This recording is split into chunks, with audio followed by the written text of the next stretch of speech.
historically, Mandela's links with Algeria will become extremely important to understanding his legacy. I think Mandela, like Algeria, played hugely important parts in the post-colonial era. And it seems to me that Algeria played a crucial role in actually forging Nelson Mandela as a successful revolutionary. And this is a very little known but very important chapter in Nelson Mandela's life. In 1961, when the ANC, the African National Congress, engaged in the resistance movements to fight the apartheid regime in South Africa, it was then that the movement got closer to another revolutionary movement involving Algerian rebel fighters fighting colonial France. And in 1961, Mandela visited fighters from the Algerian revolutionary movement in exile in Morocco. And he particularly met Dr. Mustafa Shawki, who was a member, one of the leaders of the provisional government of the Algerian Republic, which was effectively the Algerian government in exile. And the two of them had very long discussions about the convergence of their two revolutionary movements, the one led by the ANC in South Africa and the one led by the National Liberation Front against the French in Algeria and in other parts of the world. And for Mandela, the symmetry between the two movements was absolutely obvious. And it was during that same visit that Mandela first received military training from the armed branch of the Algerian National Liberation Front, which was involved in the struggle against the French. So he saw a symmetry there, but I guess in terms of Algeria's fight for independence, some would say it was throwing off the shackles of colonialism, whereas for Nelson Mandela it was slightly different in that there was a racial aspect to that. Can you see the difference there? Is that significant? Well, I think in both cases what the common point was is to get rid of oppression.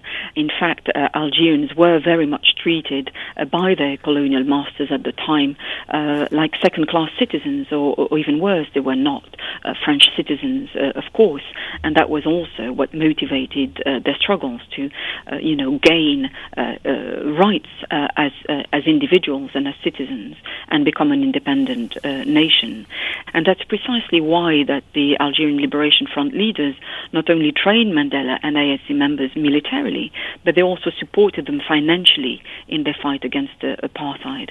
And in 1962, Mandela was invited in Algiers by the then president, the first president of independent Algeria, Ahmed Ben Bella, who invited him to a military parade with all the leading figures of the Algerian revolutionary movements. And he offered Mandela and the ANC members financial support and indeed military training in military camps. And a lot of ANC members, even after Mandela's imprisonment, continued to receive training at the most prestigious military academy in Algeria, in Cherchell, and this training was taking place seriously. When Mandela was in prison, did Algeria take up the cudgels on his behalf and lobby the international community, given his links with Algeria? They wanted to see, presumably, Mandela freed. What kind of role did they play in that, do you think? Well, they played a role politically as well in the 1960s. In 1965, Algeria opened ANC offices in Algeria, in its capital cities, from which leading figures of the ANC, such as Robert Reisha and Johnny Makatini, who were responsible for external communications for the ANC movement, were able to file anti-apartheid reports and communiques to the rest of the world.